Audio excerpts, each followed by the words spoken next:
업계 1위라는 메리트가 충분히 있습니다. 그렇기 때문에 KDB 대우증권 인수를 위한 경쟁도 아무래도 치열해질 수밖에 없는데요. 역시 어제 한 가지 이슈가 있었습니다. 물론 큰 건 아니지만 그래도 한 번은 정리를 하면서 현재 상황 체크해 드려야 될 것 같아서 역시 취재 기자를 한번 불러봤습니다. 현재 이충우 기자, 증권부 이충우 기자 함께 나와 있습니다. 어서 오십시오. 네, 안녕하십니까. 네, 안녕하세요.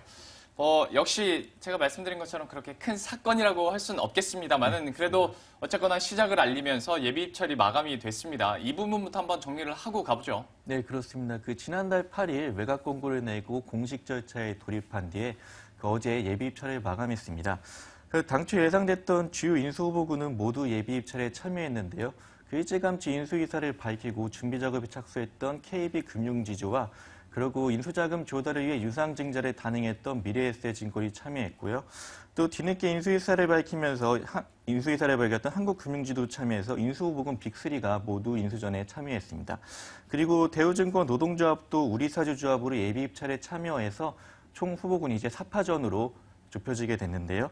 매각 주체인 산은은 이후 적격 인수후보를 줄여 예비시사를 진행한 뒤에 다음 달에 우선 협상자를 선정하게 됩니다. 이에 따라서 대우증권 매각은 내년 상반기 안에는 마무리될 것으로 보입니다. 예, 대우증권 노동조합을 제외하고는 어느 정도 시장이 이미 알고 있었던 그 후보군들이 이제 사실상 3파전을 계속 이루게 될 건데요. 이번에 사는자산운용과 함께 패키지로 이렇게 매각을 하게 되면서 이제 돈 얘기를 해봐야 될 텐데. 네, 그렇습니다. 2조 원은 당연히 넘을 테고 3조 원까지 얘기가 나옵니다. 처음에는 그렇게. 예, 가격 좀 어느 정도 좀 책정 그리고 변화가 있을까요? 예, 우선 매각 대상 지분을 보면요. 산업은행이 보유한 대우증권 지분 43%하고 산은자산운용 지분 100%를 패키지 딜로 매각하기로 했습니다.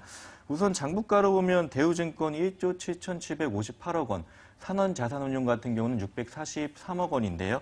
시가로 보면요. 어제 장마감 기준으로 대우증권의 시가총액이 3조 5,774억 원입니다. 여기에 이제 시총의 43%이면은 1조 5천억 원 수준인데요. 주가가 연일 하락하면서 시가도 상당히 떨어진 상황입니다. 대우증권의 3분기 실적이 기대치를 하회한 탓인데요. 일평균 거래대금 감소에 따라서 리테일 수익이 많이 줄었고 또 ELS 운용 손실로 인해서 당기순이익, 3분기 당기순이익이 43%나 감소했습니다. 주가가 한때 7월 고점을 찍었을 때는요, 시총이 5조 2천억 원에 달했는데 이에 따라서 이제 매각 대상 지분의 이제 시가도 2조 2천억 원에 달했습니다. 네. 그때만 해도 이제 매각 대상 지분 가치가 3조 원에 육박할 것이다 이런 네. 말이 나왔었는데요. 지금은 상황이 많이 달라졌죠. 현재 시가에다가 이제 경영권 프리미엄 30%를 더해도 2조 원 플러스 알파가 될 것이란 관측입니다. 매각 주체인 사는 측의 입장을 보면요. 하루하루 형성되는 시가는 중요한 것이 아니다. 시가나 이제 장부가는 벤치마크 가격뿐 이제 매수 희망자가 제시한 인수 가격이 중요하다. 이런 입장을 밝히고 있습니다. 예. 하루하루 시가총액이 얼마나 바뀌느냐로 계산을 한다면 정말 이거는 좀 의미 없는 탁상 공론이 될 것 같고요. 역시 이것을 인수했을 때 매각 시너지랄지 아니면 네, 진짜 말씀을 드린 것처럼 업계 1위가 된다는 거잖아요. 그렇다면 네. 역시 이 업계를 리딩을 할 수 있다는 프리미엄이 있다 보니까 중요해지는 것 같은데 아무래도 대우증권이 그만큼 매력적일 수밖에 없어요, 현재. 네, 그렇습니다. 이제 대우증권이 NH투자증권의 업계 2위 증권사인데요. 자기 자본 규모로 보면 그렇게 큰 차이가 나지 않습니다. NH투자증권 같은 경우는 자기 자본 규모가 4조 4,954억 원, 대우증권은 4조 3천억 원 수준인데요. 웬만한 증권사가 대우증권을 가져가더라도 업계 1위를 차지할 수 있을 거란 이런 이야기입니다. 덩치만큼 영업망도 탄탄한데요. 전국 103개에 달하는 영업점을 보유하고 있고요. 해외 네트워크도 상당히 매력적이란 이야기가 있습니다. 현지 법인이 7개, 지점은 1개, 사무소는 3개, 자문사 이제 1개 등 총 12개의 해외 거점을 거느리고 있고요.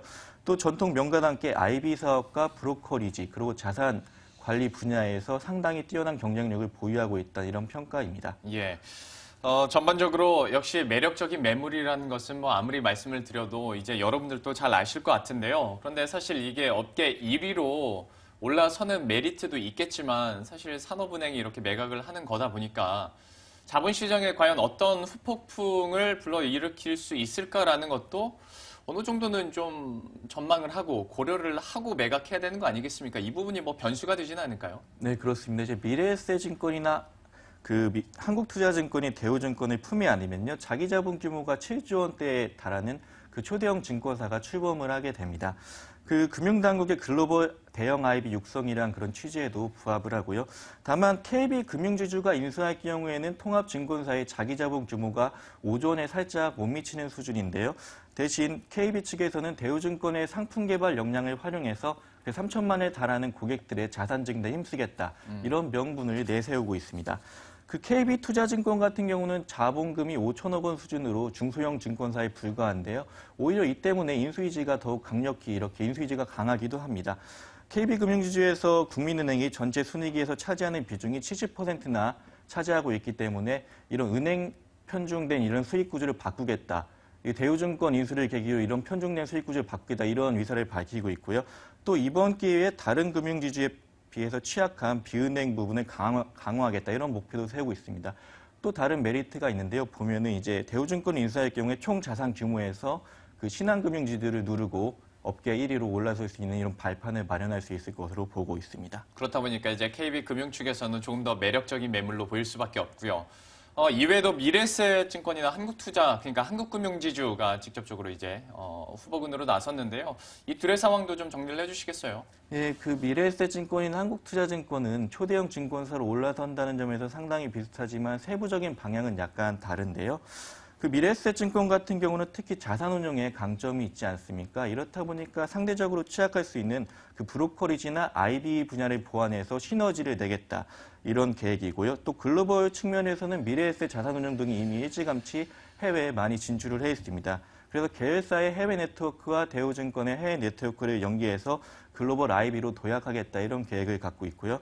반면 한국투자증권 같은 경우는 미래에셋과 달리 그 브로커리지와 IB, 자산관리 분야에서 고른 수익을 내고 있는데요. 이렇기 때문에 미래에셋처럼 부족한 부분을 채운다기보다는 그 아시아, 이제 국내에서 1등 증권사의 지위를 확고히 하고 아시아 시장의 강자로 거듭나겠다는 목표입니다.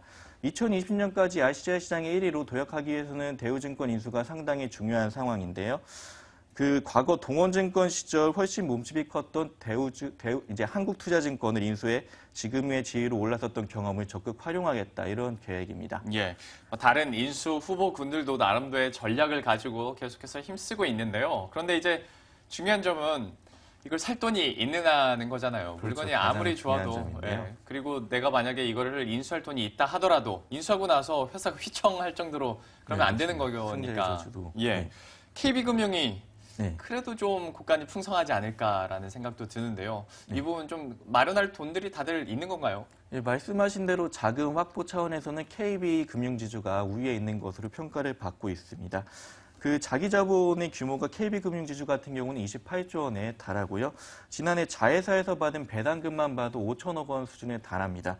자본 여력이 총 3조 5천억 원 이상이 될 것으로 추정이 되고 있는데요. KB금융 측도 그 별도 유상증자 없이 지주사 자금으로 신속한 인수가 가능하다며 이제 자금 확보에 여유가 있다는 점을 강조하고 있습니다. 네. 그 미래에셋 같은 경우를 보면요, 인수위지를 드러내며 일찌감치 자금 조달을 위한 유상증자를 단행했었는데요. 당초 1조 2천억 원 수준의 자금 조달을 목표하지 않았습니까? 근데 최종 발행가가 예정 발행가에 못 미치면서 총 조달한 이제 자금은 9,561억 원의 자금 확보에서 목표치에 못 미치게 됐는데요. 네. 뒤늦게 공식 인수 의사를 밝히고 인수전에 뛰어들었던 한국금융지주를 보면요. 이제 뚜렷이 나온 건 없지만 투자 자산과 대여금 매수를 등을 통해 자금을 조달하는 데는 문제가 없을 것이다. 이런 입장을 밝히고 있습니다.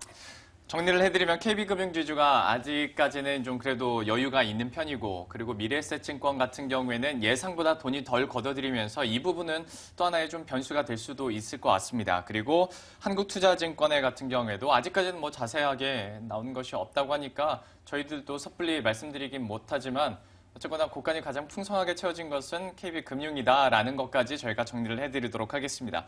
KDB 대우증권 예비 입찰 마감을 이제 맞아서 저희가 다시 한번 정리를 해드렸습니다. 지금까지 증권부의 이충우 기자와 함께했습니다. 고맙습니다. 네, 고생하셨습니다.